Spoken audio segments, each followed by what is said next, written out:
तो आज हम जिन स्रोतों पर नज़र डाल रहे हैं वो एक बहुत बड़े आर्थिक तूफान के बारे में है। 2025 का भारत अमेरिका ट्रेड वॉर। जी बिल्कुल। और इसकी शुरुआत हुई एक ऐसे कदम से जिसने सबको चौंका दिया। चलिए इसे थोड़ा समझते हैं।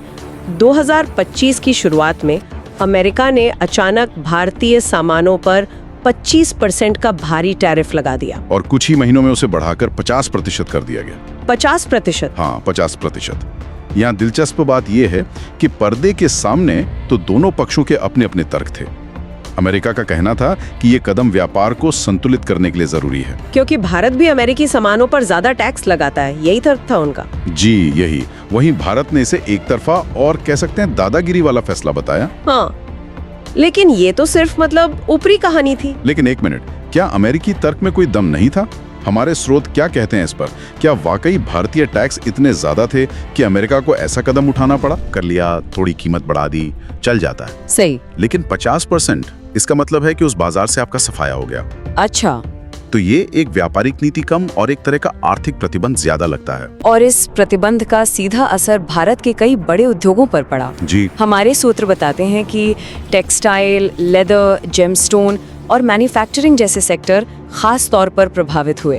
और दिलचस्प बात यह है कि ये वही सेक्टर हैं जिन्हें भारत मेक इन इंडिया के तहत सबसे ज्यादा बढ़ावा दे रहा था। बिल्कुल। तो क्या ये अमेरिका का सीधा हमला भारत की आर्थिक महत्वाकांक्षा पर था? इसे सिर्फ एक संयोग मानना तो बहुत मुश्किल है, लेकिन अगर हम इसे बड़े परिप्रेक्ष्य से जोड़कर देखें तो असली कहानी तो पर्दे के पीछे चल रही थी। और वो क्या थी? हमारे स्रोत इस बात पर इशारा करते हैं कि अमेरिका की नाराजगी का एक बड़ा कारण भारत का रूस से लगातार सस्ता तेल खरीदना भी था। अच्छा, तो ये सिर्फ व्यापार की लड़ाई नहीं है, बल्कि इसके पीछे रूस से तेल खरीदने का मुद्दा भी जुड़ा है। हाँ, इसने पूरे मामले को एक नया मोड़ दे दिया। क्या हमारे स्रोत बताते हैं कि अमेरिका ने इस पर आधिकारिक तौर पर कुछ कहा? आधिकारिक तौर पर तो नहीं, बिल्कुल नहीं, लेकिन डिप्लोमेटिक चैनलों में ये बात साफ थी। अमेरिका चाहता था कि भारत उसके सहयोगी के तौर पर रूस पर आर्थिक दबाव बनाए, लेकिन भारत ने अपने राष्ट्रीय हितों को प्राथमिकता दी। बिल्कुल।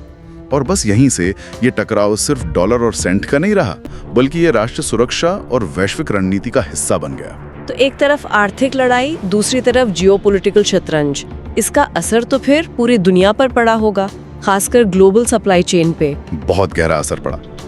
वैश्विक सप्लाई चेन को एक मकड़ी के जाले की तरह समझिए।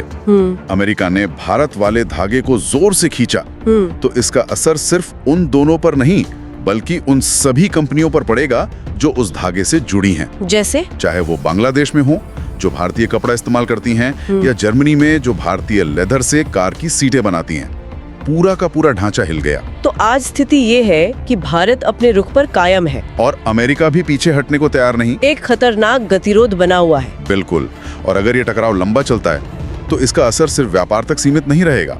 ये दोनों देशों के दशकों पुराने रिश्तों, वैश्विक गठबंधनों और पूरी दुनिया के व्यापार करने के तरीके पर एक सवालिया निशान लगा देगा। सब देख रहे हैं कि दुनिया के दो सबसे बड़े लोकतंत्र इस उलझन को कैसे सुलझाते हैं। सही बात है। तो कुल मिलाकर ये सिर्फ एक व्यापारिक विवाद नहीं है, ये भारत की बढ़ती आर्थिक ताकत, उसकी स्वतंत्र विदेश नीति और बदलती वैश्विक व्यवस्था का एक लिटमस टेस्ट है।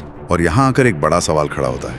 वो क्या है? जब शक्तिशाली देशों के आर्थिक हित उनकी भू राजनीतिक रणनीतियों से टकराते हैं तो अंतर्राष्ट्रीय व्यापार के जो स्थापित नियम कानून हैं वो कितने मायने रखते हैं? क्या वे बस कागज पर रह जाते हैं? ये सोचने वाली बात है।